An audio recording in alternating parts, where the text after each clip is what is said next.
ஸ்ரீவைகுண்ட சட்டமன்ற உறுப்பினரான சமூக ஆர்வலர் அன்னை வி.ஜி. சரவணன் எம்.எல்.ஏ. அவர்கள் கடந்த 5 ஆண்டுகளுக்கும் மேலாக ஸ்ரீவைகுண்ட தொகுதி மற்றும் அதன் சுற்று வட்டார பகுதிகளில் உள்ள ஆதரவற்ற ஏழை எளியவர்களுக்கு இல்லம் தேடி மதிய உணவு மற்றும் இரவு உணவு திட்டத்தை ஏற்படுத்தி உணவு வழங்கி வருகிறார்.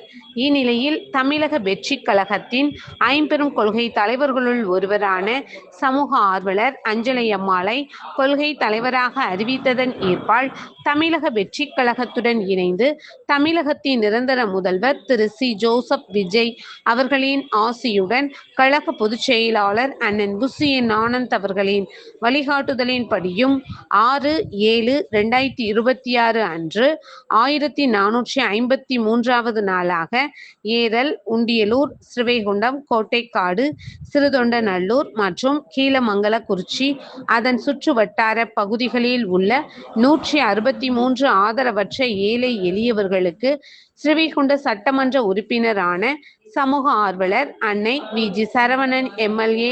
அவர்களின் சார்பில் மதிய உணவாக முட்டையுடன் கூடிய மீன் குழம்பு சாப்பாடு வழங்கப்பட்டது.